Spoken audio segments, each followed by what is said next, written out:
Suzy never expected assassination superstars, each level tougher than the last. Her anger turned her into a revenge goddess, taking down enemies with one swift move.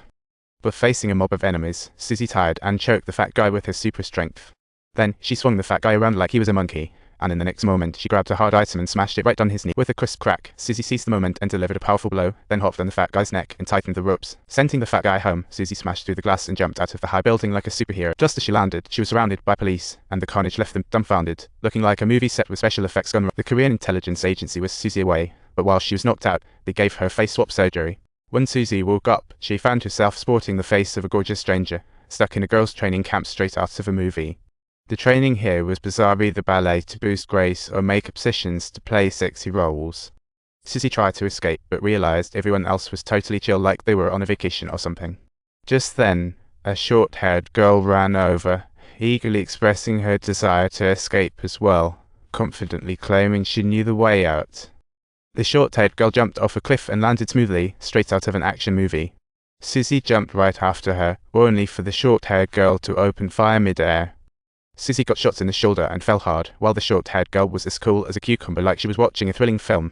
Turns out she was the base's project manager, and that shot served as both a welcome gesture and an opportunity to test Suzy's physical fitness. Suzy's speed and reflexes were impressive, almost like she had superpowers custom-made for them. But Suzy didn't want to live. The detective tossed a massive cash note at her and revealed she was already pregnant. The child was supposedly from a Jew, and Suzy immediately felt the urge to have the baby. But the detective had conditioned Suzy had to take out someone for the intelligence agency to earn a new identity and a good chunk of cash. Suzy agreed, and after the baby was born, the detective set her up with a new identity and even a house. It felt like a dream. But strangely enough, why was the detective going through all this trouble without ever disclosing what Suzy's assassination mission was? In her calm life, Suzy met a man named Han-soo, who was handsome and gentle, capturing her heart instantly. Han-soo wanted to hold a baby, but the nanny cautiously turned him down. It sounded like a scene from a dramatic play.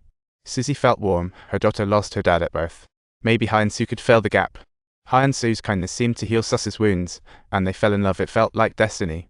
But he was actually a spy specially planted by Zai-ja to keep an eye on Suzy, and she was completely unaware of this, happily preparing for her wedding.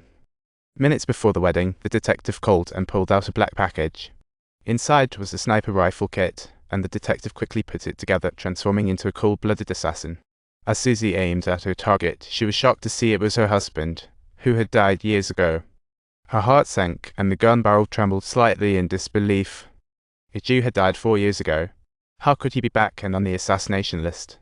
She was in shock as the wedding countdown echoed outside. She flushed the shell down the toilet, quickly disassembled the sniper rifle, pretending everything was normal, but her heart was a jumbled mess. A Jew was the man she loved dearly. Should the wedding go on? Suzy was conflicted inside. As she approached Han-soo, seeing her tears, he thought she was emotional and offered gentle comfort. A shy comment from Han-soo changed Suzy's mood instantly. Maybe she was just seeing things. If a Jew really was alive, why wouldn't he come find her? Suzy was lost in thought. The wedding wrapped up in a haze, but as soon as it ended, the target for assassination was locked onto Suzy. Upon reviewing the surveillance footage, the man was astonished to realize that the person in the restroom was actually Suzy. His mind was blown, akin to discovering a new continent for the very first time. Shocked, his eyes went bloodshot, his gaze turning icy and sharp as he quickly tracked Suzy down. Though Suzy had undergone plastic surgery, those warm, stubborn eyes were still unmistakable. He recognized her immediately. Suzy appeared calm on the surface, yet her tightly gripped glass inadvertently betrayed the emotion she was trying to conceal. A person's appearance can change, but the feeling of closeness is unique. Fate can be quite a trickster. A Jew appeared, saw Suzy's tears, turned, blaming a mistake. What a twist. Since Suzy was married now, let her be happy. A Jew left to continue his plans.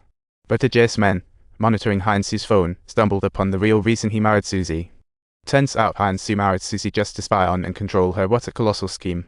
Suzy was clueless, worrying about getting in trouble, when suddenly a Jew set a phone call recording.